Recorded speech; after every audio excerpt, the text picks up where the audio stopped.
Buenas tardes, mi nombre es Francisco González y tengo el gusto de presentarles a ustedes este artículo académico con el título Representaciones sociales del racismo sobre la comunidad indígena Misak en Colombia y su protesta social.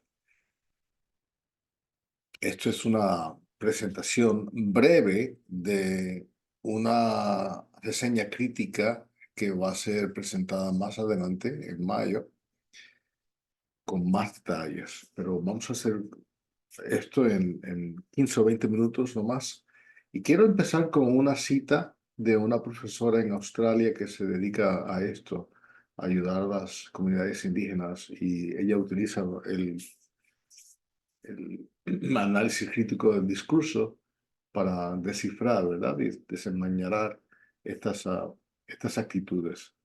Y dice, "An indigenous critical discourse analysis identifies the power of language to maintain the inequitable positioning of Aboriginal communities within society. It is a necessary tool for researchers to challenge societal norms and contribute to the struggle for self-determination." Yo creo que esta cita es muy adecuada para nuestro estudio que vamos a presentar ahora. La agenda para esta presentación, brevemente vamos a hablar de, bueno, quiénes son los MISAC, ¿verdad? Y aunque el profesor es de Colombia y posiblemente conoce a esta comunidad muy bien, en caso de que esta presentación sea escuchada por otros estudiantes, pues vamos a hablar brevemente acerca de los MISAC. Entonces, haremos un resumen del artículo por secciones. Vamos a ver el objetivo de los autores, el corpus que utilizaron o el material que utilizaron para su investigación, la metodología que utilizaron para presentar sus argumentos y también las conclusiones con algunos artículos adicionales. Bueno, ¿quiénes son los Misak? Se le llama también huambianos o gente del agua, y es una comunidad indígena que vive en el sur de Colombia, en el departamento del Cauca, municipio de Silvia.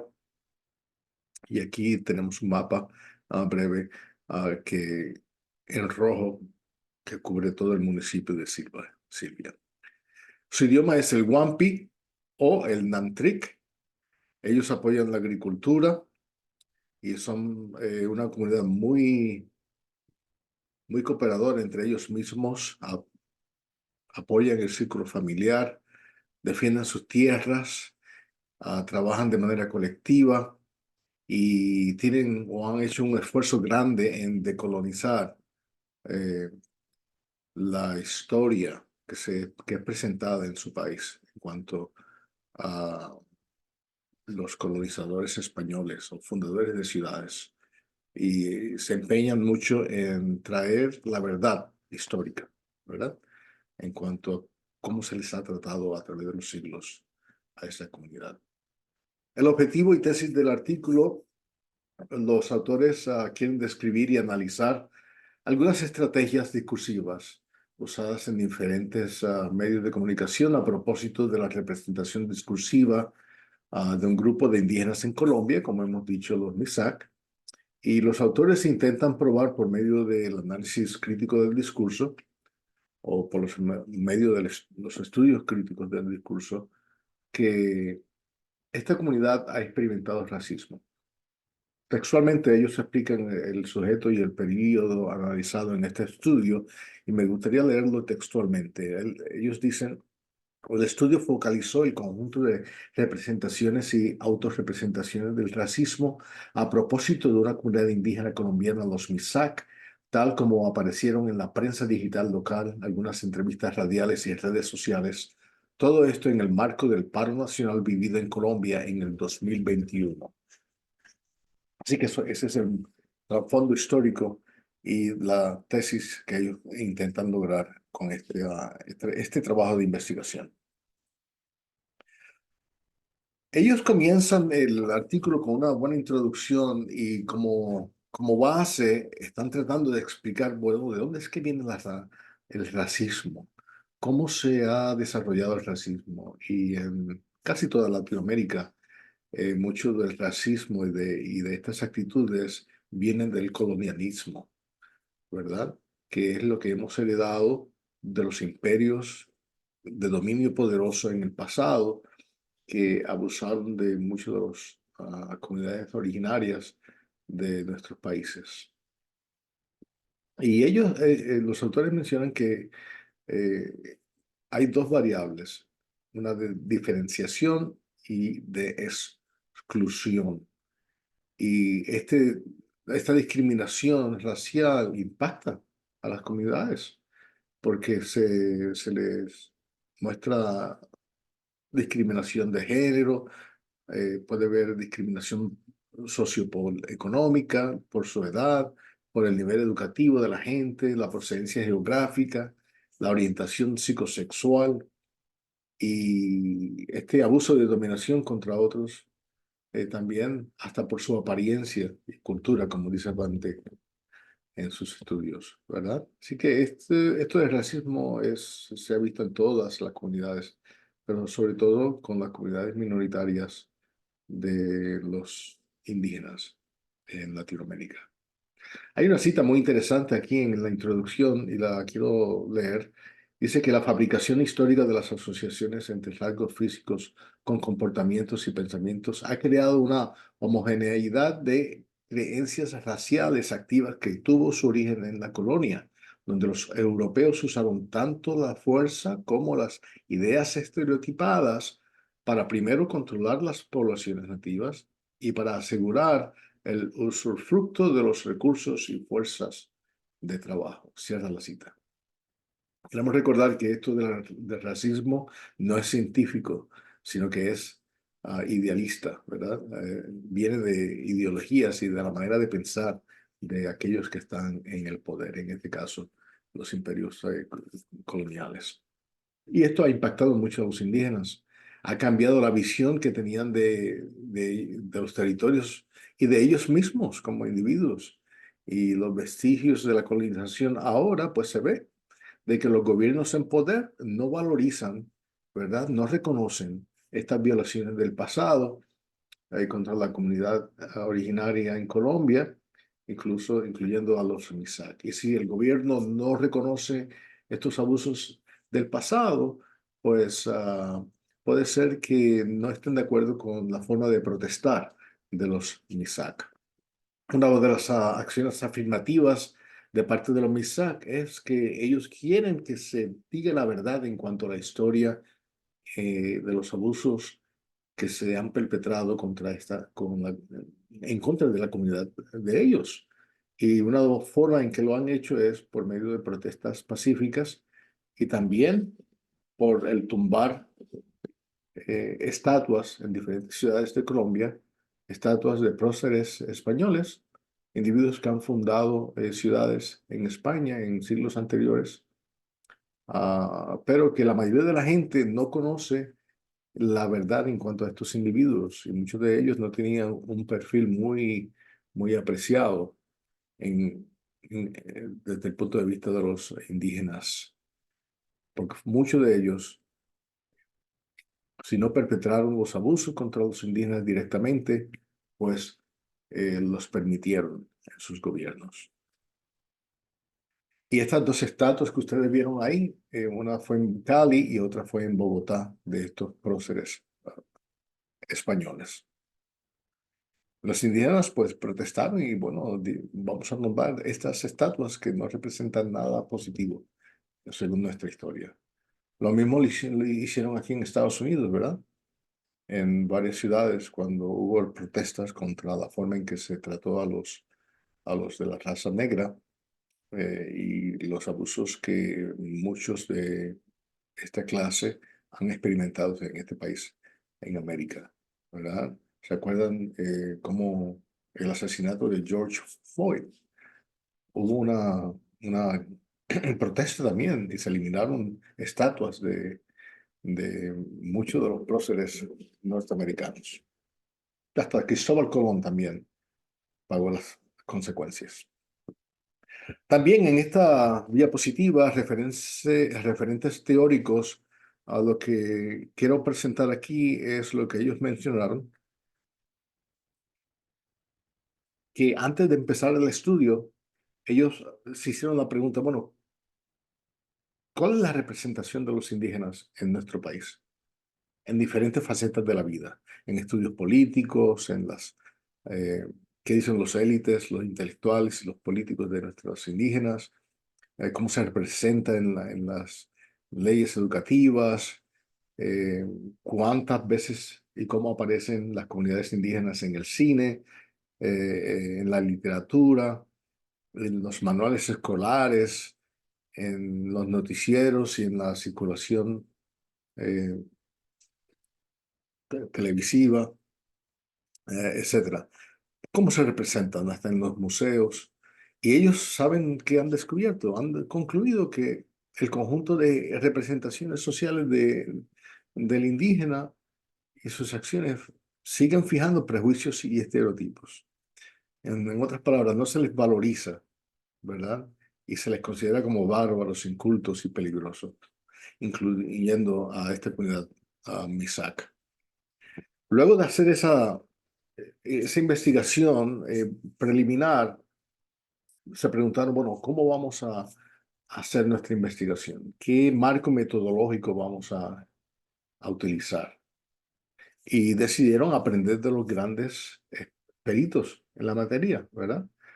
Como Van Dyck, que hemos estudiado en clase, como Wodak. ah, y hay dos especialistas en Colombia que han estudiado estos, que se dedican a estudios críticos del discurso, como es Soler y Pardo, igual que nuestro profesor, ¿verdad?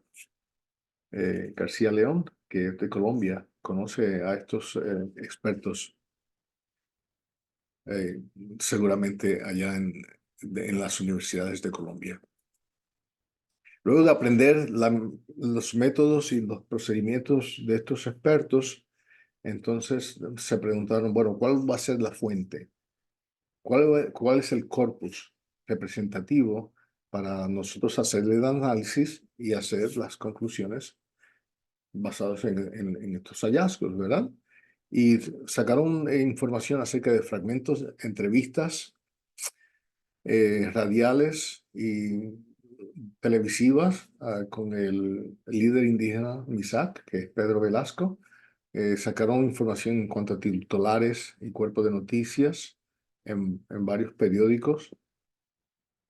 Sacaron información en cuanto hasta comentarios de páginas en web, en línea, y también fragmentos de comunicado del mismo cuerpo gobernante que representa a esta comunidad indígena, el movimiento AISO.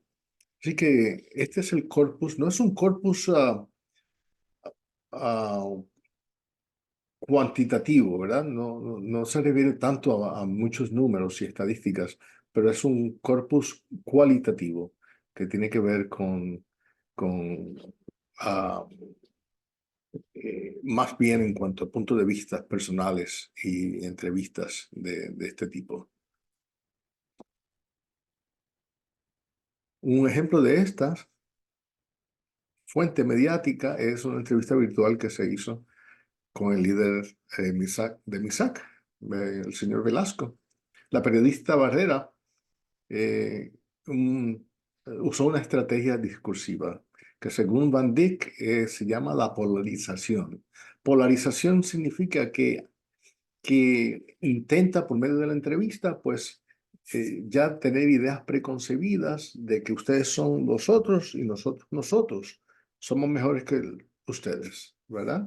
Así que la periodista Barrera en este caso tuvo falta de neutralidad periodística, se instaló como vocera de los que consideraron a los manifestantes como vándalos.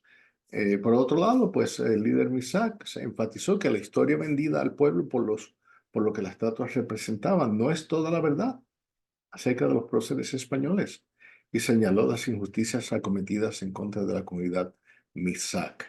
Así que muy interesante cuando ustedes reciban la crítica, la reseña crítica, si el profesor la comparte con todos, pues van a aprender más acerca de estas entrevistas.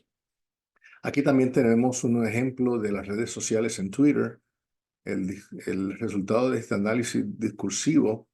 Noten cómo esta persona, el expresidente Álvaro Uribe Vélez, se expresó en cuanto a una de estas derrumbes de estas estatuas. Él dice, seguramente las autoridades y la ciudadanía que clama restablecerán a su sitio la estatua de Alcázar en Popayán. Y noten cómo él se expresa, cómo utiliza el léxico, ¿no? Eh, discursivo. Dice, pero la señora de la policía herida sufrida el impacto de sus lesiones sufrirá el impacto de sus lesiones durante toda su vida. Afectó a la policía. Entonces, cuando se hizo el análisis de este comentario en Twitter, los autores reconocieron que él usó el marcador discursivo de énfasis, pero, ¿verdad? Que no fue el caso de lo que resaltó él, no fue lo que sufrió la comunidad indígena o lo que ha sufrido la comunidad indígena por tantos siglos, ¿verdad? O ni siquiera lo que hizo la comunidad indígena en ese momento, sino fue el acto de lesionar a un ser humano, la policía, la mujer, ¿verdad? Noten cómo él expresa quién fue eh, herido. Fue la policía ha sido afectada en la mujer, hablando del género, ¿verdad? Dejando secuelas perennes en su cuerpo, él dijo. Así que se ve cómo se usa el lenguaje discursivo para afectar a los perpetradores. Y también aquí no voy a hablar mucho de esta segunda estrategia discursiva, pero lo van a aprender en la reseña crítica y tiene que ver con la generalización de la gente, de la acción combinada con la abstracción. Esto quiere decir que hay una estrategia excluyente que se llama lo que se le conoce como la exclusión, según Van Leeuwen. Y hay otra forma que se llama la pasivización, en donde el objeto llega a ser el sujeto. Y esto se vio en la fotografía del periódico El País, cuando preguntaron, ¿qué hay detrás del derribo de la estatua de Sebastián Belalcázar en Popayán? Y la forma en que presentaron la fotografía, toda ahí, la estatua era el protagonista, en otras palabras. En vez de preguntarse, bueno, ¿cuál es la causa? ¿Cuál es la, la motivación de estos cuerpo comunitario, ¿verdad? De indígenas, de por qué están molestos? No se intentó entenderlos, sino más bien el abuso del vandalismo, ¿verdad? Eso fue lo que se enfatizó, de manera que se usó el lenguaje, como dice ahí, la lámina, que a través del lenguaje eh, se critica al otro. Aquí tenemos una tabla que no quiero hablar mucho en este momento, pero lo van a ver en la reseña crítica más adelante y se habla acerca de cómo se habló o cómo de manera despectiva a los Misak. Se les llamó combativos, violentos, incivilizados, vándalos, agresores, agentes del derribamiento de estatuas y muchos otros epítetos no honorables. Es interesante también que en una página web, en los comentarios en la página de RCA Radio, el administrador nunca bloqueó los comentarios negativos de los que se quejaron contra la comunidad indígena, eh, a pesar de que se les llamó mantenidos, aliados del mal, resentidos, zánganos, salvajes, ignorantes, malos o bárbaros. Epítetos, ¿verdad? Que mencionan que confirman los estereotipos que se han mostrado en contra de la población general. indígena, como lo ha demostrado la colombiana experta en estos asuntos, Soler.